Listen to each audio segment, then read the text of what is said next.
बच्चों, बीपीएससी विद्यापीठ में आप सभी का पुनः स्वागत है। और विद्यापीठ अपने कमिटमेंट के अकॉर्डिंग लगातार एग्जाम ओरिएंटेड कंटेंट्स के साथ उपस्थित होता रहा है।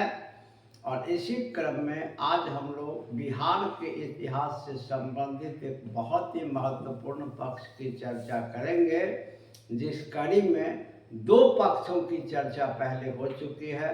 अभी हम लोग विदेशियों की नज़र में अपना बिहार या बिहार के बारे में विदेशियों का जो विवरण है, इसके बारे में हम लोग चर्चा कर रहे हैं। और पिछले दो वीडियो में, एक में हम लोगों ने मेगास्थनीज के बारे में पढ़ा कि मेगास्थनीज ने अपने बिहार के संदर्भ में क्या क्या कहा। दूसरा हम लोगों ने फाहियान के बारे में पढ़ा, जो चीनी यात्री था, जो चंद्रगुप्त विक्रमादित्य के काल में आया था, जिसने नालंदा विश्वविद्यालय का व्यापक अध्ययन किया था और जितने भी बौद्ध केंद्र थे भारत के, उन सभी का अध्ययन किया था। इसी क्रम में आज हम लोग चर्चा करेंगे भारत आने वाला एक मुख्य चीनी यात्री ह्वेनसांग या युआन चुआंग, जो हर्षवर्धन के काल में भारत आया। और इसने भी अपने विवरण में, यात्रा विवरण में, बिहार के संदर्भ में कुछ तथ्यों को उल्लेख किए हैं जो कॉम्पिटिटिव एग्जाम्स में प्रमुखता से पूछे जाते हैं। ऑब्जेक्टिव्स में हमारे सवाल तो बनते ही हैं, और टिप्पणी में, जब बीपीएससी मेंस के टिप्पणी में या अदर किसी भी पीसीएस के मेंस में टिप्पणी में जब ह्वेनसांग और बिहार का टॉपिक से क्वेश्चन आएगा, तो ये सभी मटेरियल आपके लिए उपयोगी होंगे। इतना ही में आपका आंसर भी तैयार हो जाएगा। जैसा कि हम लोग जानते हैं कि ह्वेनसांग जो था, ये चीन का यात्री था और हर्षवर्धन के काल में भारत आया था, और उद्देश्य था बौद्ध धर्म का विस्तृत अध्ययन। हम सभी जानते हैं कि बौद्ध धर्म की जन्मभूमि भारत जरूर है, लेकिन भारत में बौद्ध धर्म नहीं चला। लेकिन विश्व के अन्य राष्ट्रों में, खासकर जो हमारे पड़ोसी देश हैं, वहाँ बौद्ध धर्म की इतनी महत्ता है कि कई राष्ट्रों का राष्ट्रीय धर्म बौद्ध धर्म है, जिसकी उत्पत्ति अपने भारत अर्थात बिहार से हुई। तो इसके बारे में जानने के लिए स्वाभाविक सी बात है कि चीन जो बौद्ध धर्म के जानने के जिज्ञासु होंगे, उन्हें भारत और बिहार तो आना ही पड़ेगा।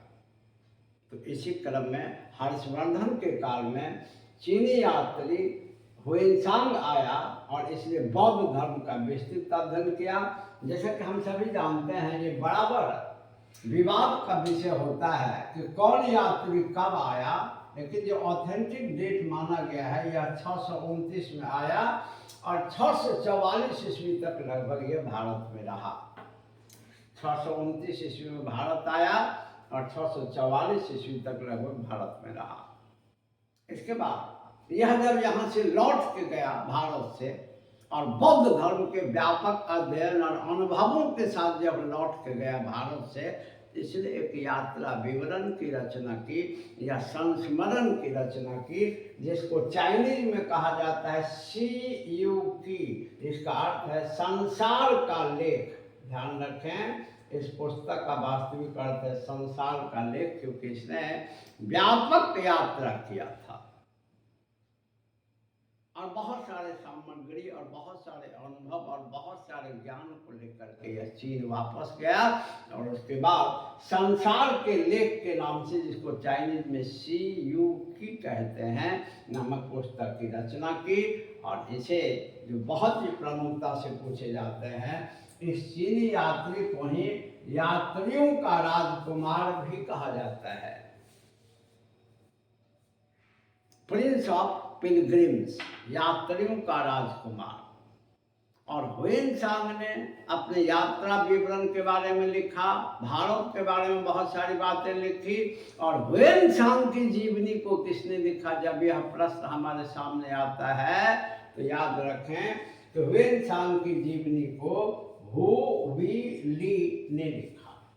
और चूंकि स्वाभाविक सी बात है कि बौद्ध धर्म के प्रति इसमें काफ़ी जिज्ञासा थी, तो यह स्वयं भी बौद्ध धर्म का समर्थक था। कुछ इतिहासकार तो यहाँ तक कहते हैं कि हर्षवर्धन जो भारत का राजा था, जो पुष्यभूति वंश का राजा था, यह आरंभ में हिंदू धर्म के शैव शाखा का समर्थक था और आगे चल के बौद्ध धर्म के महायान शाखा का समर्थक बना। तो कुछ विद्वान यह भी कहते हैं कि हर्षवर्धन ने जो बौद्ध धर्म के महायान शाखा को स्वीकार किया, यह प्रभाव ह्वेनसांग से ही पड़ा था, या ह्वेनसांग से प्रभावित होकर ही हर्षवर्धन ने बौद्ध धर्म के महायान शाखा को स्वीकार किया था, या उसका अनुयायी बना था। कुछ इतिहासकार ऐसा कहते हैं। और ह्वेनसांग निश्चित रूप से स्वयं बौद्ध धर्म का समर्थक था। जैसा कि हम सभी जानते हैं, बौद्ध धर्म की वैसे तो कई शाखाएं थी, लेकिन दो शाखा सबसे मुख्य थी, हीन और यान और महायान। नालंदा विश्वविद्यालय महायान का मुख्य केंद्र था, हालांकि यहाँ हीनयान की भी शिक्षा दी जाती थी, वज्रयान की भी शिक्षा दी जाती थी, जैसा कि हम लोगों ने नालंदा विश्वविद्यालय वाले वीडियो में डिस्कस किया है। लेकिन यह मुख्य रूप से महायान शाखा के अध्ययन का केंद्र था, और हर्षवर्धन और ह्वेनसांग भी महायान शाखा का समर्थक था। लेकिन एक और बात याद रखें, महायान शाखा में भी कई संप्रदाय हैं, और ह्वेनसांग महायान शाखा के योगाचार, बहुत ही प्रमुखता से यह प्रश्न आते हैं, थोड़ा सा हाई लेवल का होता है, योगाचार संप्रदाय का अनुयायी था। महायान का तो अनुयायी था ही, और जब यह क्वेश्चन आएगा कि महायान संप्रदाय, महायान शाखा के किस संप्रदाय का समर्थक था, तो जैसा कि आपने पढ़ा, यह महायान के योगाचार संप्रदाय का समर्थक था। यह सामान्य परिचय है ह्वेनसांग का। अब देखते हैं इसने अपने बिहार के बारे में क्या कहा। तो निश्चित रूप से हम सभी जानते हैं, इसका मुख्य उद्देश्य बौद्ध धर्म का अध्ययन था, बौद्ध स्थलों का भ्रमण था। तो यह मुख्य रूप से बौद्ध धर्म के बारे में ही अपना विचार देगा। इसके सभी मंतव्य या सभी विचार बौद्ध धर्म से ही संबंधित होंगे। और इसने सबसे पहले ध्यान रखें कि नालंदा विश्वविद्यालय में इसने अध्ययन और अध्यापन दोनों का कार्य किया, यानी शिक्षा तो ग्रहण किया ही, शिक्षा दिया भी, यानी शिक्षण पढ़ाने का काम किया, पढ़ा भी और पढ़ा भी। सोचिए कितना बड़ा विद्वान रहा होगा। वैसे विद्वानों की ये प्रवृत्ति ही होती है, वो हर समय पढ़ते ही रहते हैं और पढ़ाते ही रहते हैं। क्योंकि निश्चित रूप से अगर आपको वास्तविक अध्ययन करना हो तो आपको पढ़ना तो पड़ता ही है, नए नए स्रोत तो आपको कलेक्ट करना ही पड़ता है। तो ह्वेनसांग नालंदा विश्वविद्यालय में अध्ययन भी किया और अध्यापन भी किया, पढ़ा भी और पढ़ाया भी। इसने नालंदा विश्वविद्यालय के बारे में कहा है, भारत के जो राजा थे वो बौद्ध विहारों को पर्याप्त सहायता देते थे। इसका उदाहरण भी इसने दिया है कि गुप्त वंश के 6 राजाओं ने नालंदा में अनेक विहारों का निर्माण करवाया। ये ह्वेनसांग का कथन है। वैसे हम सभी जानते हैं कि नालंदा विश्वविद्यालय का निर्माण कार्य भी गुप्त वंश के राजा कुमारगुप्त ने ही करवाया था। जैसा कि हम लोग एक वीडियो में नालंदा विश्वविद्यालय के डिटेल्स के बारे में पढ़े भी हैं, आप भी जानते हैं, कुमारगुप्त ने करवाया। और ह्वेनसांग लिखता है कि नालंदा विश्वविद्यालय में गुप्त वंश के 6 राजाओं ने विहारों का निर्माण कराया, जो बौद्ध भिक्षुओं और छात्रों के रहने का जगह हुआ करता था। इसके बाद इतना ही नहीं, उस विश्वविद्यालय के खर्च के लिए 100 गांव के राजस्व वसूले जाते थे, और वह इसी से उस विश्वविद्यालय का खर्च भी चलता था। तो सोच सकते हैं कि राजा शिक्षण संस्थान के प्रति कितना उदार थे और लोगों में भी कितनी उदारता थी या लगाव था, या लोगों द्वारा किस कदर इसको संरक्षण प्रदान किया जाता था अपने इसी बिहार में शिक्षण संस्थानों को, जो विश्व स्तरीय शिक्षण संस्थान था। और इस काल में राजाओं द्वारा 100 गांव, इस 100 गांव का राजस्व नालंदा विश्वविद्यालय के खर्च के लिए दिया गया था, जैसा कि ह्वेनसांग ने विवरण दिया है।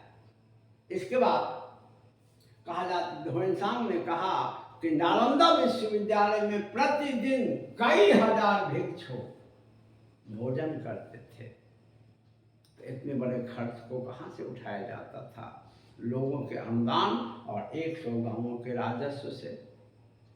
इसके बाद इसने एक बड़ी बात ये कही है कि हर्षवर्धन द्वारा, जो समकालिक राजा था, हर्षवर्धन द्वारा नालंदा विश्वविद्यालय में एक महाविहार का निर्माण करवाया गया था। और जब ह्वेनसांग भारत आया था, नालंदा विश्वविद्यालय का इसने भ्रमण किया था। इस काल में नालंदा विश्वविद्यालय के कुलपति वो शीलभद्र थे, चांसलर शीलभद्र थे, जो काफी प्रमुखता से पूछे जाते हैं। और इसने यह भी कहा है कि बहुत ही यूनिक बात कहा है, जो कहीं कहीं इसका उल्लेख आता है कि कुलपति की सहायता के लिए कर्मदान, कुलपति की सहायता के लिए कर्मदान नामक एक अधिकारी हुआ करता था, और एक परिषद यानी एक काउंसिल भी हुआ करती थी। और इसी के सहयोग से कुलपति पूरे विश्वविद्यालय का प्रशासन संचालित करता था, क्योंकि यह विश्व स्तरीय विश्वविद्यालय था। तो ह्वेनसांग बौद्ध धर्म के अध्ययन के लिए ही भारत आया था, और भारत के अन्य बौद्ध स्थलों की भी यात्रा की, अन्य जगहों के बारे में भी बौद्ध धर्म की स्थिति क्या थी इसका विवरण दिया है। लेकिन बहुत ही प्रमुखता से नालंदा विश्वविद्यालय का विवरण इसने दिया है, क्योंकि इस काल के भारत में या समकालिक भारत में सबसे प्रसिद्ध विश्वविद्यालय नालंदा ही हुआ करता था। हालांकि एक बात हम सभी को ध्यान में रखनी है कि जब यह भारत आया था तो इस काल में बौद्ध धर्म का पतन आरंभ हो चुका था। पतन नहीं हुआ था, लेकिन पतन की प्रक्रिया आरंभ हो गई थी, क्योंकि 6वीं शताब्दी ईसा पूर्व 6वीं और 7वीं शताब्दी तक जाते जाते बौद्ध धर्म का, 7वीं शताब्दी के अंत तक जाते जाते लगभग बौद्ध धर्म का महत्व भारत में घट गया था। फिर भी इस काल में बौद्ध धर्म महत्वपूर्ण था, तो इसने भारत में के अन्य क्षेत्रों में, पूर्वी भारत, पश्चिमी भारत, अन्य क्षेत्रों में भी इसने बौद्ध धर्म की स्थिति का उल्लेख किया है। लेकिन सबसे प्रमुखता से इसने नालंदा विश्वविद्यालय की स्थिति के बारे में बहुत सारी बातों को लिखा है अपने यात्रा विवरण CUK में, जो प्रमुखता से हमारे बिहार के एग्जाम में पूछे जाते हैं। इंडिया के भी, चूँकि ये इंडिया का भी हिस्ट्री है, लेकिन हम लोग स्पेशली बिहार को फोकस करते हैं तो थोड़ा डिटेल में पढ़ते हैं। तो नालंदा विश्वविद्यालय के बारे में ह्वेनसांग ने जो कहा, यह बहुत ही प्रमुख उपयोगी सामग्री है, और इसमें ऑब्जेक्टिव सवाल बनेंगे, और रिटेन में जब टिप्पणी में आएगा हर्षवर्धन और नालंदा विश्वविद्यालय या हर्षवर्धन का बिहार के बारे में विवरण, इन सभी सामग्रियों को लिखकर आपके टिप्पणी वाले सवाल भी पूर्ण हो जाएंगे। मेरा विश्वास है ये कंटेंट आपको अच्छा लगा होगा। कंटेंट अगर आपको अच्छा लगता हो तो चैनल को सब्सक्राइब जरूर करें, वीडियो को लाइक और शेयर जरूर करें, और विद्यापीठ पुनः इसी प्रकार की सामग्री के साथ उपस्थित होगा। तब तक के लिए धन्यवाद।